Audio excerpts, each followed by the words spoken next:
Hi guys, tales of demon and gods में आप सभी का स्वागत है। फिर उसी समय एक आदमी अपने वेपन्स लेके बाहर आता है और कहता है कि वो यहीं है और उसके साथ उसकी पूरी गैंग भी आई होती है। तो उसकी गैंग का एक बंदा कहता है कि उस तरफ पर्पल स्मोक स्टोन स्मोक बहुत ज्यादा है, लगता है कि वो उसी इलाके में है। तो ये बॉस कहता है कि अबे साले, मैंने पहले यही तो कहा था।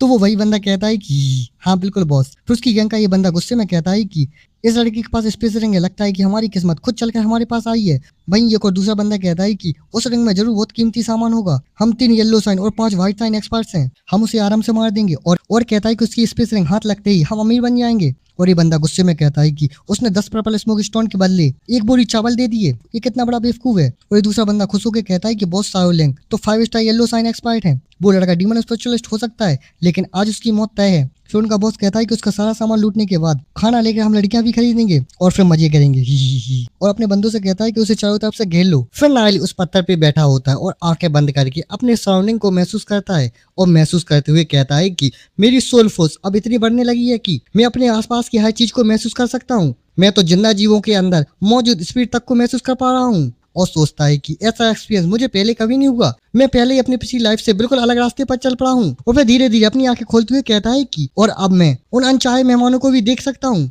और फिर खड़े होते हुए कहता है कि 3 गोल्ड रैंक और 5 सिल्वर रैंक। और इस बॉस को देख के कहता है कि ओ, और उनमें से एक पुराना जान पहचान वाला चेहरा भी, यही वो आदमी था जिसने मेरी पिछली लाइफ में ग्लोई सिटी से भाग रहे कई लोगों को मार दिया था। और खड़े होकर कहता है कि आज मैं उसकी उस हरकत का हिसाब जरूर चुकाऊंगा। और उस बॉस के सारे बंदे नायली को चारों तरफ से घेर लेते हैं और कहते हैं कि ओए लड़के। फिर बॉस अपने वेपन को टकराते हुए नाली की तरफ देख के कहता है कि जो कुछ भी तेरे पास है सब निकाल के दे दे। और चिल्ला के कहता है कि हेवनली फिट पिलाटू, छोड़कर जाने की तो सोचना भी मत। और उस बॉस के स्विंग को देख के उसका बंदा खुश होकर कहता है कि बॉस के वेपन की आवाज इतनी जोरदार थी कि पेड़ों के पत्ते तक गिरने लगे, बॉस तो सच में बहुत ताकतवर हैं। फिर नाली स्माइल करते हुए कहता है कि अगर तुम्हें कुछ लेना है तो पहले ये देख लो कि तुम में उसे लेने की ताकत भी है या नहीं। तो ये सुन के वो बहुत जंप करके नाली पर अटैक करने के लिए आते हुए कहता है कि तुझे लगता है कि हम तो उससे तेरा सामान नहीं ले सकते। फिर नाली भी अपने फ्रैंक पांडा में ट्रांसफॉर्म होकर कहता है कि चल आ जा, और अपनी ग्रेविटी फील्ड को उस बॉस पे एक्टिवेट कर देता है जिससे वो बॉस हवा में ही सीधे जाके जमीन में आ जाता है। तो ये देख के ये बंदा भी कहता है कि क्या ये एक डीमन स्पेशलिस्ट। और पीछे वाला बंदा कहता है कि ये अपनी डीमन स्पिरिट के साथ मर्ज हो गया है। और ये देख के ये बॉस सोचता है कि क्या यही एक डीमन स्पेशलिस्ट की बेटर टेक्निक है, ये सच में काफी ताकतवर है।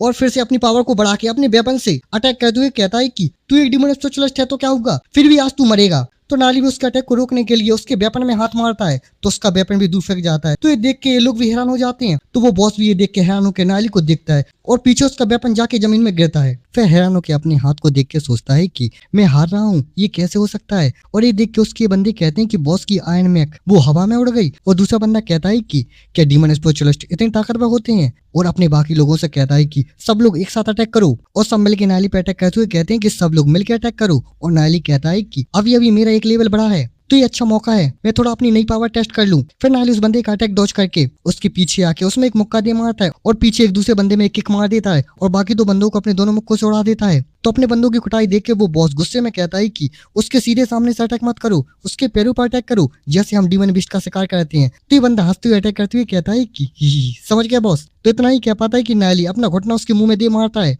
तो वो भी जाके दूर फेंकता है। फिर नाइली ऐसे ही उसके बाकी बंदों की कुटाई लगा रहा होता है, धड़ाम धुड़ूम धड़ाम धुड़ूम। तो वॉश नाइली के पीछे से देख के सोचता है कि एक ओपनिंग, और फिर से नाइली पे अटैक कर देता है। तो नाइली भी उसको सेंस कर लेता है और नाइली पीछे मुड़ के अपनी इंडियन एनर्जी ब्लास्ट रेडी कर लेता है। तो ये देख के बॉस भी शॉक होकर कहता है कि क्या। और नाइली अपना इंडियन एनर्जी ब्लास्ट का अटैक उस बॉस पे कर देता है तो वो बॉस दूर जाके एक पेड़ में लगता है। तो ये देख के उसके बंदे भी शॉक हो जाते हैं और वो बॉस जमीन में मुंह के बल डला होता है और ये बॉस निपट गया होता है। फिर नाली उन बचे हुए बाकी बंदों से कहता है कि बस तुम लोग इतना ही कर सकते हो, तुम लोग सच में बस इतनी सी पावर से लोगों को लूटने के लिए निकलते हो। तो ये देख के बाकी बंदे डरते हुए भागते हुए कहते हैं कि ये तो बुरा होगा, चलो भागो यहाँ से, चलो भागो यहाँ से। तो नाली उनके ऊपर अपनी ग्रेविटी फील्ड का अटैक कर देता है तो वो लोग वहीं रुक जाते हैं। तो नाली उन सबसे गुस्से में कहता है कि अगर मरना है तो फिर से भागने की कोशिश करना। तो इस इनके सब लोग नाली के सामने झुक के कहते हैं कि हमारे माई बाप, हम लोगों पे दया करो। और ये बंदा रोते हुए कहता है कि हमने जानबूझकर आपको नाराज नहीं किया, ये सब उस बॉस की वजह से हुआ, उसी ने हमें मजबूर किया था। और बाकी सब भी कहते हैं कि हाँ बिल्कुल सही, सारा कसूर उसी का है। तो ये सुन के नाली उन बंदों से कहता है कि अच्छा तो ऐसी बात है, तोड़ जाओ, आज मैं तुम लोगों की जान बख्श देता हूँ। तो ये सुन के वो बंदे खुश होकर कहते हैं कि बहुत बहुत धन्यवाद, बहुत बहुत धन्यवाद हमारे माई बाप। फिर नाली डबल वाला फेस बना के कहता है कि लेकिन तुम सबको मुझे एक जगह लेकर चलना होगा। फिर हम देखते हैं कि वो बॉस के सारे बंदे नायली से कहते हैं कि बहुत बहुत धन्यवाद ग्रेट वन, और रोते हुए कहते हैं कि हमारी जान बख्शने के लिए धन्यवाद लॉर्ड डीमन स्पेशलिस्ट। और ये बंदा खुश होकर कहता है कि तो बताइए माय लॉर्ड, हम आपको कहाँ लेकर चलें। तो नायली कुछ सोचता है और फिर कहता है कि ब्लैक स्प्रिंग। तो ये नाम सुन के ये लोग फिर से सदमे में चले जाते हैं और कहते हैं कि क्या। और वही पहला बंदा कहता है कि माय लॉर्ड, हम वहाँ बिल्कुल नहीं जा सकते। फिर ये दूसरा बंदा कहता है कि हाँ, ये सही कह रहा है, वो जगह बहुत खतरनाक है, अगर हम वहां गए तो हम सब मारे जाएंगे। तो नाली कहता है कि इस पे अब कोई बहस नहीं होगी, हम ब्लैक स्प्रिंग जा रहे हैं। और गुस्से में उनकी तरफ देख के कहता है कि ये मेरा ऑर्डर है, तुम लोगों के पास अब कोई और दूसरा ऑप्शन नहीं है। तो ये बंदा पीछे भागते हुए कहता है कि तुम मजाक कर रहे हो क्या, मैं तो बिल्कुल नहीं जा रहा। और वहां से भागने लगता है। तो नाली उसको देखता है और अपनी ग्रेविटी फील्ड का यूज करके उसको जमीन में चिपका देता है, और नाली अपनी पावर से एक पंच बना के उस बंदे को निपटा देता है। तो ये देख के सारे बंदे भी हैरान हो जाते हैं।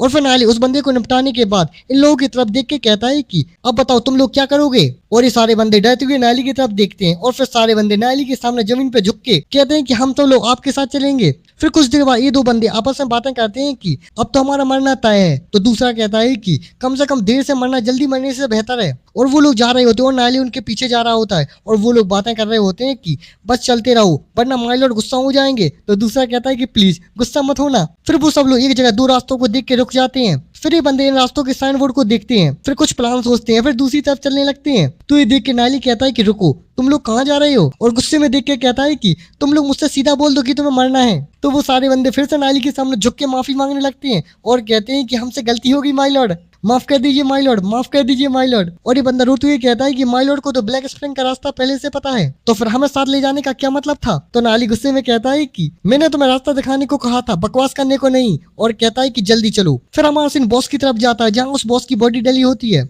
और उसी जगह ये ट्राइब लीडर और उसका टकला बेटा आता है। तो वो उसका लड़का कहता है कि फादर, ये बॉडी तो साओ लैंग की है। और हमें इस ट्राइब लीडर के बारे में बताया जाता है कि ये हेवनली फीट प्लाटू के चीफ है, साओ वू। फिर कुछ बंदे उस बॉस की बॉडी के पास जाते हैं और उसको देख के कहते हैं कि साओ लैंग तो सच में मर गया, और कहते हैं कि वो तो जन्म से ही बहुत ताकतवर था, यहाँ तक कि चीफ भी उसे संभाल नहीं पाते थे, फिर उसके साथ ऐसा कैसे हो गया। तो फिर ट्राइब चीफ सारी जगह को ध्यान से देखते हैं और एक जगह पैरों के निशान को देख के कहते हैं कि यहाँ पैरों के निशान बहुत गहरे हैं। और उस बॉस को इमेजिन करके सोचते हैं कि बॉस अपनी पूरी ताकत से अटैक करने की तैयारी कर रहा था, लेकिन उसके सामने किसी और के पैरों के निशान नहीं है, यानी उसका दुश्मन उस चट्टान पर खड़ा था। और सोचते हैं कि और ये निशान बता रहे हैं कि साओ लैंग पूरी ताकत से छलांग लगाकर ऊपर गया था। और फिर वहीं उसी जगह फिर से उसके पैर आते हैं। तो ये देख के ट्राइब चीफ भी कंफ्यूज हो जाते हैं और हैरान होकर सोचते हैं कि और फिर से अपने दोनों पैरों से उसी जगह जमीन पर जोर से उतरा, ये कैसा मूव था। और ट्राइब चीफ सोचते हैं कि इतनी दूरी से वो उस चट्टान पर खड़े इंसान को छू भी नहीं सकता था। और पीछे उसका लड़का वो बाकी लोगों से कहता है कि दोनों बॉडी को वापस ले जाओ। फिर अपने फादर से कहता है कि फादर फिर क्या पता चला। तो ट्राइब चीफ कहते हैं कि इसके बाद कुछ और पैरों के निशान है, लेकिन लड़ाई के निशान बहुत कम है। तो वो टकला कहता है कि मतलब साओ लैंग सिर्फ एक या दो अटैक में ही निपट गया। तो उसके फादर कहते हैं कि हाँ। फिर वो लोग उस पत्थर की तरफ देखते हैं और फिर उस बॉस की बॉडी की तरफ हैरान होकर देख के कहता है कि बस एक ही अटैक से निपट गया। और हैरान होकर अपने फादर से कहता है कि आप ब्लैक साइन एक्सपर्ट हैं, लेकिन आप भी ऐसा नहीं कर सकते हैं, है ना, आप भी उसको एक ही अटैक में निपटा नहीं पाते। तो उसके फादर कहते हैं कि हाँ, और वो बॉस की बॉडी को देख के बताते हैं कि उसकी चोटों को देख के लगता है कि उसे ना मुक्कू से मारा गया, ना ही लातों से, और ना ही किसी वेपन से। तो मुझे लगता है कि ये किसी डीमन स्पेशलिस्ट का काम है। और कहते हैं कि और वो डीमन स्पेशलिस्ट इतना ताकतवर था कि उसने अपने एक अटैक से साओ लैंग को इतनी दूर उड़ा दिया। और अब इसके आगे क्या होता है ये सब देखने के लिए मिलते हैं अगले एपिसोड में। और हाँ, वीडियो पसंद आई हो तो वीडियो को लाइक करें, हाइप करें, और हाँ, चैनल को सब्सक्राइब करना मत भूलना। Thanks for watching.